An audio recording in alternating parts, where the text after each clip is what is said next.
Hey YouTube, this is the substrate change in my 10-gallon planted tank. I think it's part 2 of the series that I'm trying to do to show you how I'm going to go about changing this. Now, the substrate change is pretty straightforward. I mean, you're putting new substrate in, taking the old one out. But I use pool filter sand in my tanks. Now, you're going to need a big container. You can use buckets. I just like using a big tub. Just dump your sand out in there, which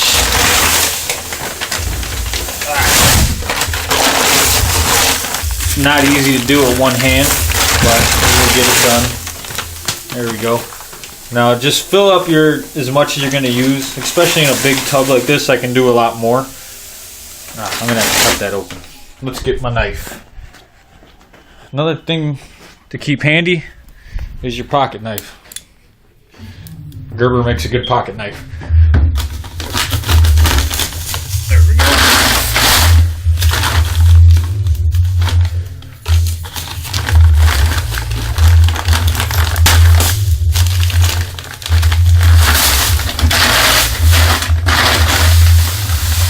There we are. That might be a little too much sand for a small tank, but better more than not enough. I did that with my tank upstairs and I ended up having to put more substrate in it like 2 months later. So you're better off putting more than what you think you're going to need. Now, the rinsing part I'm not going to show you. I'm going to go ahead and cut it out after I show you initially what you need to do. Now just the first the first few rinses, you're not going to need a whole lot of you're not going to need to use what do they call it? Conditioner, water conditioner.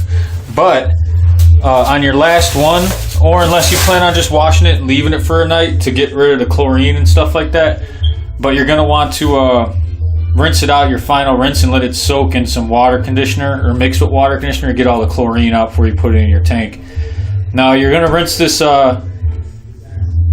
probably 8-9 times, maybe more. Pool filter sand is pretty clean. It doesn't take all that much. It has a few. You can see I'm pulling out some bigger rocks there. You'll find them as you're going through it. A lot of black stuff that shows up in there. Rinse it until you can see clear through to the bottom. You can put it in dirtier, but it's just going to make your tank look like crap for the first couple days, and it'll take a while to settle down, but it's nothing that's going to harm anything. Oh, the other thing is when you dump that stuff out, make sure you have a window or something open, because silica is really bad for you to breathe in. I'm sure you've probably read that before, but it can mess you up. So just make sure there's plenty of breathing room when it's dry. Now it's going to get loud, so I'm going to say this before I do it, but just rinse it out 8 or 9 times until you can see clear through to the bottom. I'll go through the first rinse and show you how I do it, and then just repeat like the back of a shampoo bottle. So here we go. It's going to get nice and loud for you. You might want to turn down the volume a little.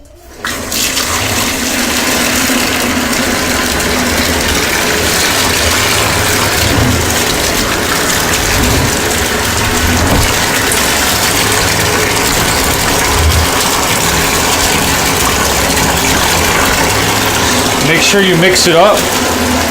I got some water on the lens. What are the odds of that?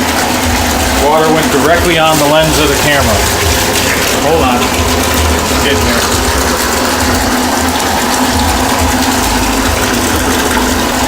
Sorry about that.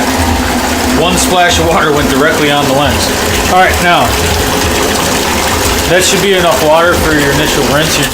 You're not going to need a whole lot more water than what covers it up for your first few, because it's just going to be filthy. But you can see that all this black stuff that shows up off the top of it. Now just mix it up and then skim it off the top with just dump your bucket a little bit so that all the water flows out. And then you can let it flow. Do it slowly so you don't lose the sand. But you can see all the stuff that's coming out of it. That's all just dirty, nasty stuff. I'm doing it in my downstairs tub. I don't think it'll really mess your tub up too much unless you have a really fine strainer on your tub. But that's about it. Just do this 8 or 9 times. Oh, how far are we here? And there's our initial first rinse of the substrate. Now I'm going to be doing this 8 or 9 times, so I'm not going to make you sit through that. But I'll come back when I'm done cleaning it, and we'll see how we put it into the tank. Alright guys, so I've rinsed this about 10, 12 times. You can see now, it's nice and clear. You can see down to the sand. I picked out, oh, here's another one. The one thing I like about pool filter sand is that 25 pounds of sand, and those are the only big rocks I pulled out. So, I mean, if you've tried this with play sand, it's a lot dirtier. You're going to need to rinse it about 3 times more than I did this. Now, when I was rinsing it, one thing I forgot to mention is, well, it works pretty well. There's going to be a lot of little black flecks that show up in this. You can see one still hanging out there. But do it, if you've ever watched Gold Rush, I like to do it kind of like that. Just give it a little rock, like you're panning for gold.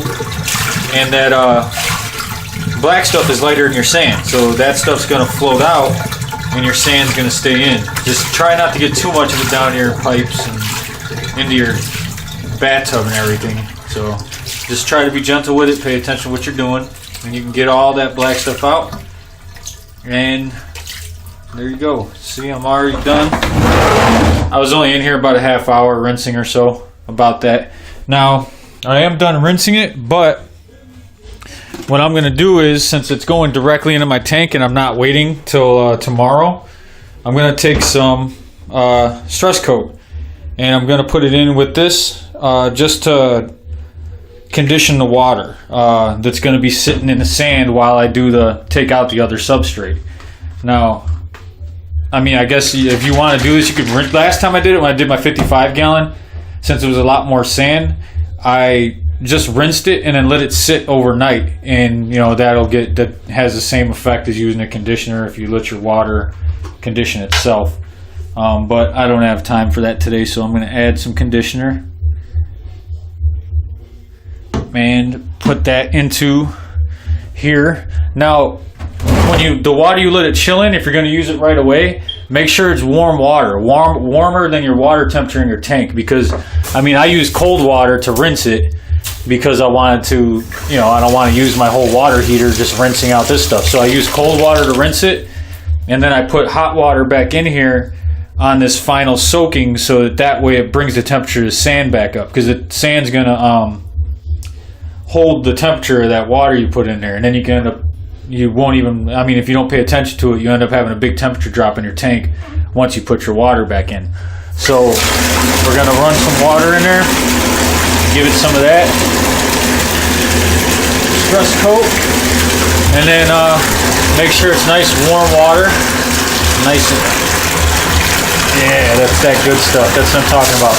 Now the only part that I am going to warn you about this is, don't let your wife know that I'm the one who told you to do this, because I don't want to get yelled at when you make a big old mess in your bathroom and she goes into the tub and goes to take a bath and she ends up with sand all in her lady parts or whatnot. I don't want you getting me in trouble for it. So just mix that up real well and then let it soak, let it chill out, and while you're getting your other stuff ready for your tank. Now, I do all this stuff first because when I take these fish out, I'm going to keep them in a bucket with a bubbler and their filter. I'm probably going to put the filter in with them since it's tall enough. Haven't figured it out yet, but you don't want your fish to be out of the tank any longer than they have to. So you get all this stuff done, and the very last thing you're going to do is get your fish out and then try to quickly take out your substrate. I'm going to try to make a video of myself doing this. I actually might wait until my wife gets home from work, so that way she could film me doing it. She can sit here and watch TV and hold the camera while I'm doing it. It's pretty straightforward. I mean, you just take all your stuff out, put your fish into a bucket with some kind of, I mean, I'm going to put some fake plants in there so they can hide, because they're going to be stressed the hell out during this situation. Take all your old substrate out. Now, some people will leave a bag of substrate in there. You know, like the old substrate, they'll put it in like a nylon sock or something and leave it inside the tank to get the bacteria and stuff. I found it when I did my 55 upstairs, I didn't have to do that. I just took everything out, put the new stuff in, and I didn't have any problems. But you don't want to start a whole new cycle in your tank either, so it might be a good idea to do it. I didn't, but you never know. I mean, sometimes things can be finicky. Your filter should hold most of your bacteria, so I don't think you'll have a problem with that. But last time I also put in the same decorations and stuff back into the tank, and they hold a lot of bacteria too. So I'm going to be changing out pretty much everything on this tank, so I might have to do that. I haven't decided yet, but we will see. And I will come to you with the next part of this when the wife comes home and can videotape me pulling all this stuff out. So thanks for watching, guys.